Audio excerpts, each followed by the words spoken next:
We're going to talk about 10 things that I'm glad that I was able to learn in my 20s that you can be able to benefit from, and the lessons that I've been able to apply even to this day that has been useful. And I hope that this video will be able to inspire you to be great in your journey as you learn along in this video. Talk about the 10 things of what you've learned in your 20s that you believe that will help someone else that's taking the time to watch this video, okay? These are gems that you're going to be able to learn in this video. So thank you for taking the time to watch. Let's get to it. Number one, being open-minded. This is very critical, especially in the time of day that we're in right now. There are a lot of changes that are taking effect, and just being closed-minded is expensive. We have to be open-minded to transition and change, because if you don't be adaptive to change, you're going to be left behind. You have to be able to be open-minded to, at least if you don't understand something, question it and actually do your thorough research to actually expound upon the knowledge of something that you may not fully understand. This is a very valuable concept that I was taught at an early age, to always cross-reference information. Don't just take someone's information and make it the gospel, but always try to cross-reference to 2 or 3 valuable resources to be able to have a defined understanding exactly what you're trying to understand on a new topic. So I learned that having an open mind definitely keeps your mind fresh and your attitude adaptive and open to just being able to embrace new things. And actually, it will help expand your horizons with going into number 2, networking. All right. When it comes to networking, all right, places that you can be able to go with having a network would take you much further than just having a formal education. Now, you always heard the saying that it's not who you know, it's not what you know, it's who you know. Well, I'm going to take it a step further and say it's not who you know, it's who knows you. All right. Think about it like this. All right. Everybody knows Bill Gates. Everybody knows Oprah Winfrey, right? But how many people will really take the time to actually want those people to know them? All right. Think of it in perspective. If you can actually have a relationship with someone of influence, someone who can make moves and make things to actually make an impact and difference, and they actually have a cultivated relationship with you, think about what that can do for your network and actually being able to expound upon the opportunities that you can be able to have, being able to be available to actually network with people who actually know you and actually have a relationship with you. The good book says it this, that your gift will make room for you and bring you before great men. So if you can be able to at least be good in your craft and actually have a network component added to that, it will expound you to reach new heights in areas where just having a formal education on a resume will not necessarily always provide to you, okay? So me having that skill, and I'm very thankful for what network marketing has done for me, because believe it or not, I was very introverted. I was very reserved and quiet to myself, and still to this day, I am that way. All right. But because I was able to learn some of the skills through that industry of network marketing, it did give me the skills to be able to have a social aspect to connect and network with people on purpose. So I'm very thankful for that skill. And I would highly encourage that if there's one thing you can understand, have the ability to know when to network and connect with the right people with purpose. All right. Number 3, take risks and learn forward, okay? Now, this is something that school has a tendency to brainwash us into thinking that failure is something that's bad, something we should avoid. A lot of times when it comes down to scholastic education, when we're going through a test, we're taught that if we fail, then ultimately, you're in the wrong, it's bad. And sometimes failure is just nothing but feedback to actually expound and learn from, okay? There's no such thing as failure. It's all about outcomes. And if you want to change an outcome, you have to change your direction of effort. Okay? It's all life is feedback. And I don't care how long you go in life, you're going to always have some level of feedback that doesn't expound the result that you want. So the only way that you can change that result is change the outcome of your behavior. Okay? And that's just consistency. A lot of times when we see an opposition of failure, we tend to quit and cave out and quit. And that's really just not conducive to your results if you really want to achieve anything tangibly in life. You have to be willing to understand that failure is the process of learning. Learning is the process of growth, which also gains you wisdom. And there's just some things in life that you're going to inevitably have to go through just to gain the wisdom of understanding so that you do not repeat the same things. Now, it is inevitably that all perspective of life of people in individual circumstances, we all learn differently. And sometimes we have to go through things repeatedly in order for us to get the message, as long as it's enough pain for us to change it. But understanding life is about learning, and sometimes you're going to have to go through failure. But nothing beats a failure but an actual effort and consistency in that process. So I'm very thankful for all of the lessons that I've learned and the L's that I've took in business and just in life and making decisions and taking risks, because it has now allowed me to be more competent to now make sure that I make a better sound decision when making a decision on business or doing something that is going to be best for my family. Okay. And a lot of times you're not going to gain all of this into just actively just living. Okay. So embrace failure, embrace learning, because there's no such thing as failure than those that don't try. Very well said in that sense. All right. Number 4, wait to have kids. All right. I'm going to just be honest. Okay. You know, puppy love is a real thing. And sometimes we get so infatuated with the idea of having a family very young that we don't have the discovery of actually getting to know ourselves. Okay. Would be virtually to say that I'm glad that I actually waited. Okay. I didn't have my first child until I was actively 29 going into 30. So me being able to actively have a lot of chances to make mistakes and learn through the ventures that I was able to do definitely have given me a lot of opportunity to be able to be more sophisticated in a sense to know myself better, but also not have any distractions to be able to do certain things that I have been able to do, which will go into the next segment. But if you can really avoid it, man, look, don't have kids, okay? Not young anyway. And this goes for my sons and my daughters that's watching this in the late future, okay? You know, wait to have kids, discover yourself. 20s is a great time to really just know thyself, explore, get an opportunity to just do things where you may not have that opportunity to do that as much when having children, because they're going to take a lot of your time and attention on things that you may have to now settle to do for the sake of providing for your children, versus then you having the opportunity and freedom to just do things that you wouldn't be able to do having those responsibilities. So kids can definitely wait. Once you have kids, it's pretty much all of your life consists of serving and providing for them. And that can really limit your opportunities in terms of the chances that you can be able to have versus then if you didn't have kids in the first place. All right. Number 5, traveling. Man, I'm gonna definitely say this because, and this is why I said not to have kids, because of the fact that me not having kids, I traveled a lot. I was able to travel all over the country. I was able to even travel out of the country as well. I actually had the opportunity to go to China right before I had my first child. And believe it or not, even though that was an exciting adventure, I ain't gonna lie, I was very intimidated and scared to actually go out the country. For one thing, you know, I was the only minority in the group, okay, that had my reflection. And then for 2, I just didn't have any idea on what it was like being in China, where it was like, okay, you know, and people are going to embrace me. What is that culture like? I always had friends that were of that descent, and I was cool. You know, I'm cool with everybody, but I just didn't know what that dynamic was going to be, being in an environment that I have no control over. I'm in a whole different time zone. And just having that time away from my wife and my friends and everybody that I knew, not being able to get access to, you know, where I'm familiar was, it was very intimidating. I ain't gonna lie. And I might actually talk about that in another video in full. But man, if you can travel, man, travel. Because I tell you, once you have kids, you get these responsibilities.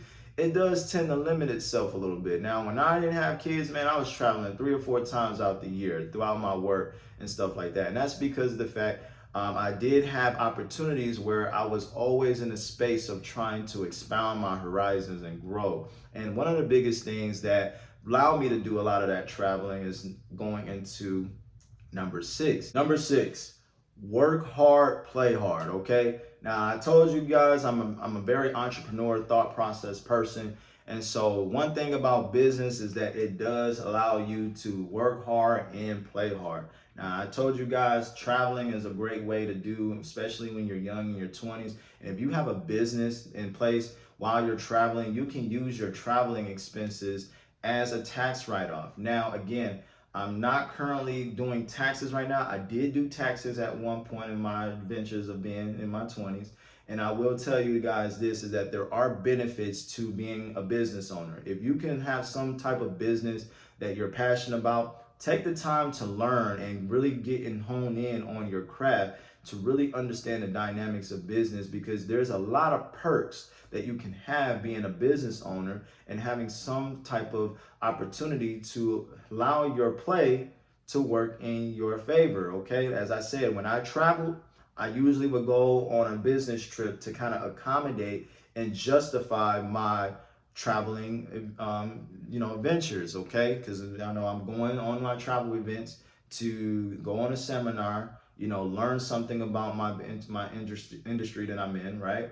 I'm learning about connecting with people, conducting business, doing transactions and things like that when I was on travel. And usually I would stay a couple of days later afterwards to kind of just get the chance to explore the state, the new state and area that I'm in. And that allowed me to be able to, justify my traveling a lot that I did, especially in my 20s. Now, when it comes to traveling, and you will notice this with most seminars are starting held on Wednesday and then they go into the weekend.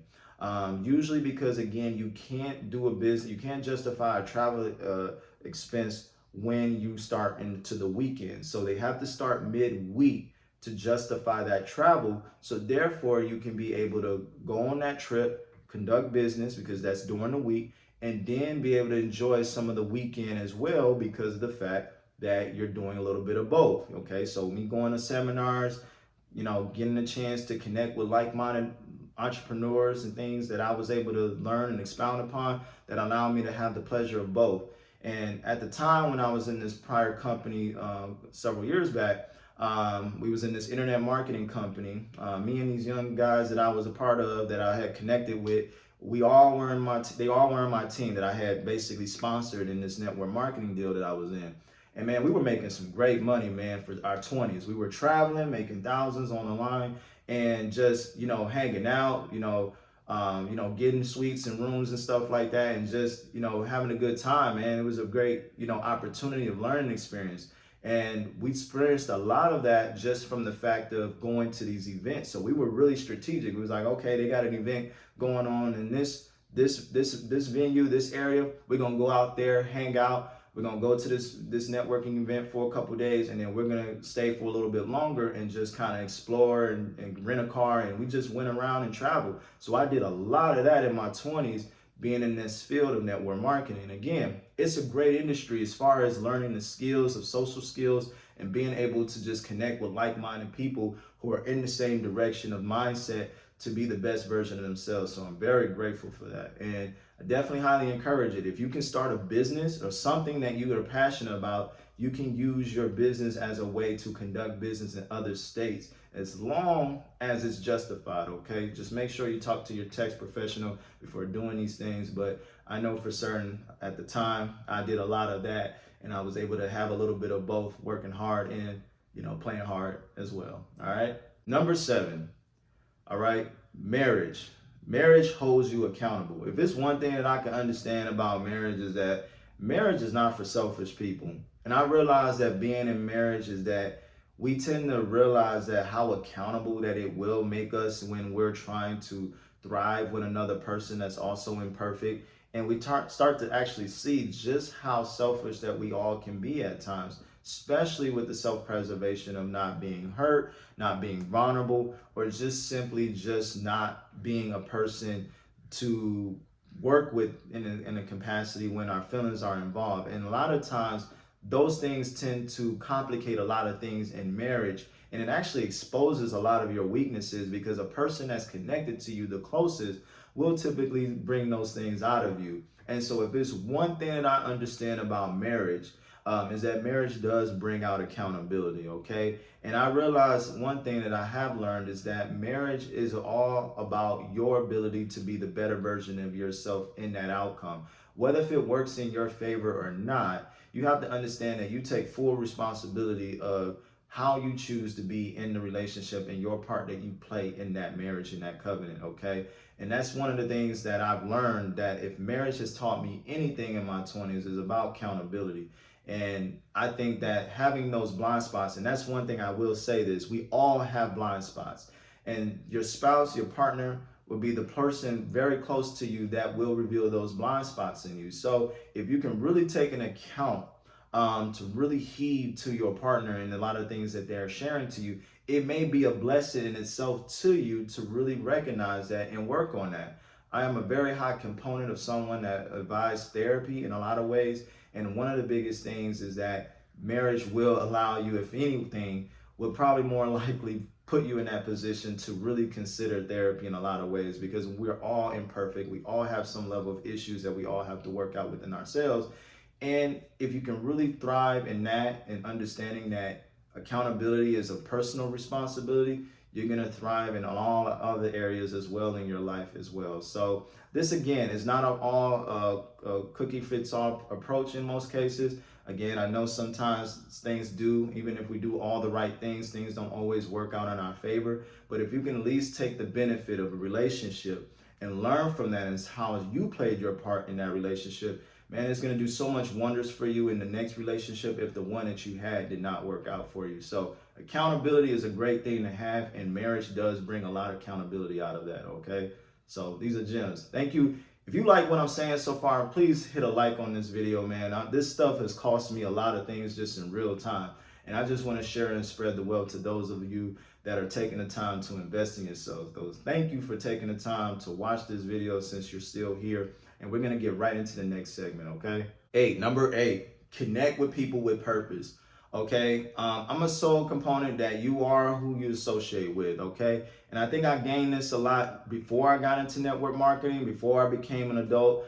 I've always was mindful of the people I surrounded myself with. I was always keen of making sure that if people didn't align to my core values, I didn't really put myself in a position to associate with bad company. And this is really valuable to learn, because I know that sometimes we tend to gravitate to what's familiar. Sometimes it can be our friends and family. I think one of the commenters on my last previous video said something on this and touched on this too. And I couldn't agree more. You got to be mindful of the people that you keep yourself in company with, because a lot of times it can be the Debbie Downers that can actually bring you down and actually put you in a position to be complacent and keep you in the same place of thought patterns that are congruent to what they believe. You got to be mindful and open-minded and not be associated with people that you don't want to inspire to be like, because again, those that flock together are very of the same of similarity, okay? And I'm always looking at the fact that if someone doesn't align to my core values or are not conducting themselves in a manner that I agree with, then I start to slowly disassociate, because again, I don't want to put myself or my family or my reputation also in line to be amongst people that are ultimately are careless in conduct of how they conduct themselves or just on how they do dealings with people. I think that the most valuable commodity which is another thing, and I'm gonna get into the next segment, but the most valuable commodity is people.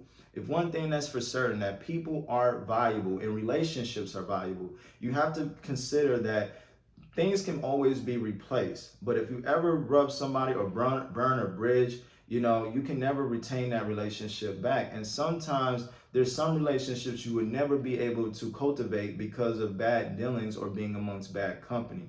So I'm very mindful that the people you surround yourself with is going to be the component of what's going to detriment or elevate your level of success in life, whatever that is and what that means to you. Make sure that you keep a wolf pack, a core group of people that's going to keep you accountable, remind you of your potential, and motivate you and believe in you and pour into you, and also, most importantly, hold you accountable to be the best version of yourself. And that's exactly what I've aligned myself with, and I'm grateful that I kept that in my 20s because of the fact I was very intentional with purpose to keep the right people in my circle and in my life. Number 9, connecting with people who are smarter than you, okay? This is very crucial and key. I kind of been talking a lot about relationships throughout the segment of this video because I want you guys to truly understand and value that the most important commodity in life is not currency. It's not any form of money or resources. It's people, okay? You're no greater than the people you surround yourself with. But if you can connect with people that are smarter than you, that have experience under their belt, you can learn so much in experience by avoiding some of the mistakes that people who have already paved the way have gone through, okay? Now, I always believe that wisdom is learning through your own failures and mistakes, but it's even more valuable when you can learn from the mistakes of someone else, okay? And connecting with people that are much older than you, much smarter than you, can definitely put you in a position of leverage to be able to not allow yourself to go through the same frustrations that so many other people have gone through. Success leaves clues. You got to understand that when you connect with people that are smarter than you, 9 times out of 10, you can be able to learn and leverage, okay? And I'm very strategic even with what I'm doing right now, and it's my very position, okay? I'm in Medicare, all right? I work with mainly senior citizens. Most of my clients are like 65 and up on the average, most cases, okay? But I learned so much just in their life lessons, just with, life decisions they made, career choices they have made, just relationship wise, being married, the people who have healthy relationships versus the people that don't. I'm literally creating my own statistic data just on the leverage of just having conversations with people every single day, with the learning lessons that these people have gone through every day, and I'm able to learn just by having just side conversations in my own profession. And that's one of the biggest things. I'm always a big component of learning and being able to just learn from the mistakes of others and making sure to be able to not avoid some of those mistakes.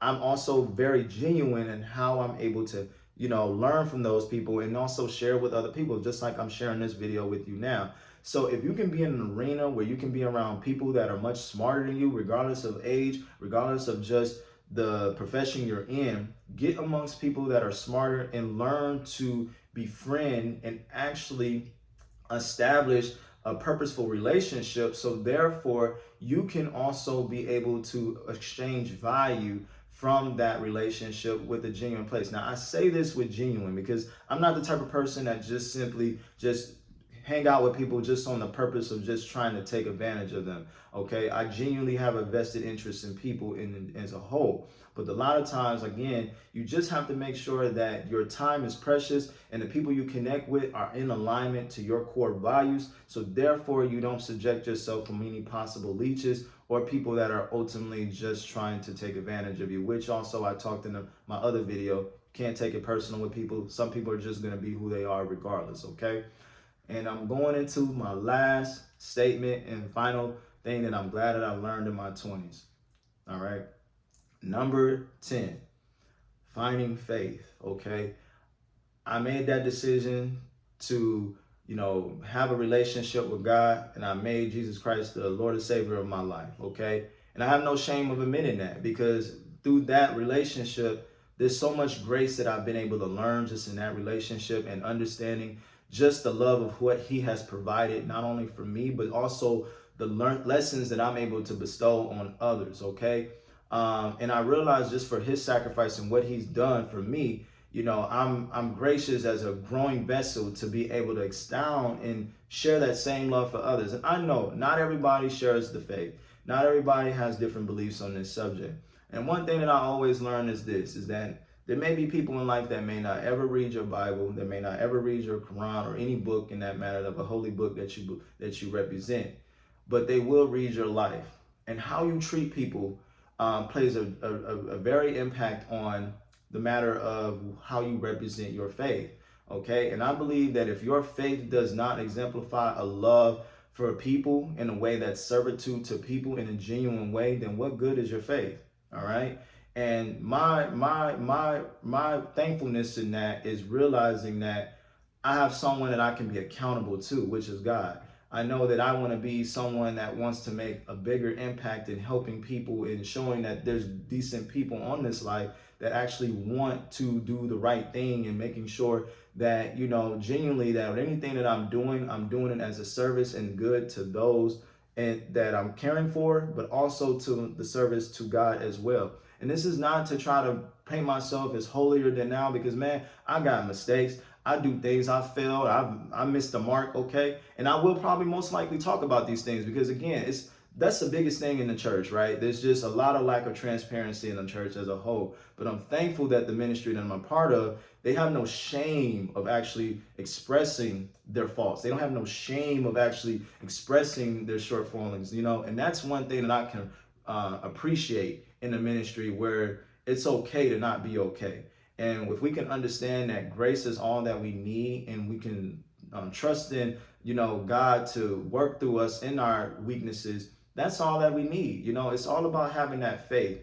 And that's what I represent, okay? I just try to share the love of God and what He's given to me to bestow on others and all that I do, okay? And I'm not perfect by a long shot, but I recognize by having faith, it's helped me in a lot of ways to keep me accountable, keep myself in check, and to make sure that I'm on the straight and narrow, because the fact is I want to make sure that I leave this world better than the way that I found it. I want to make a difference positively in the lives of people that I come in touch with. All right. And so everything that I do is to make sure that it's aligned upon the things that are going to bring, God happiness, and ultimately make Him proud in what I'm doing with my life. So genuinely, when I say this, when I share this video, it's just, again, to just help my fellow man and just let you guys know that, look, we all have our own personal journey, but I'm just sharing with you my journey and just being transparent with those of you that are taking the time to watch this video, that, look, life is about, journey of mistakes and life lessons. And I believe that God is not going to condemn you for the mistakes that you made. He's only wanting you to learn and repent from the things that you went through. So therefore you can turn away from those things and become a better version of who He knows you can be. And He's crazy about you. All right. If you just really understood that and understand how much He's crazy about you, you would not be so hard on yourself or be worried about what other people think regarding to how you choose to move in life, because you're in your own journey, you're in your own progress, and we're all about making progress. And as long as you're knowing that you're making the progress to be the best version of yourself, man, if you read that Bible, you'll realize that there's no one else in that Bible that's any different than you, okay? We all are subject to making mistakes and falling in the grace of God, okay? But God is merciful and loving, and I can represent and respect that. So that's why I try to make sure that I do everything I can to be more understanding of anything, because I know that we're all vessels of growth, okay? So again, thank you for taking the time to listen to my rant. I know this was a little bit long, but I just want you guys to just get a touch of my life and things that I've learned, because I think a lot of things that I've gone through, it's cost me something. And this is stuff in real time that I have no shame to admit. But if I believe it can help one person that's taken the time to actually watch through this, it's so much worth it and valuable in itself. So please, if you like this video, definitely hit a like and tell me in the comments below of your 10 things that you've learned in your 20s or that you're progressively learning right now. If you got something out of this, please do me the favor of liking the video and tell me how it's impacted you. And again, my name is DeQuarius Beverly. Thank you for taking the time to watch this video, and check out my other video of the 10 things that I wish I would have learned in my 20s. I think that is still priceless material, and to a love letter to my children, to my boys and my little girl that will be watching this. Don't do the mistakes that your daddy made. All right, guys, thank you for taking the time to watch this video, and I'll see you very soon in the next one. God bless.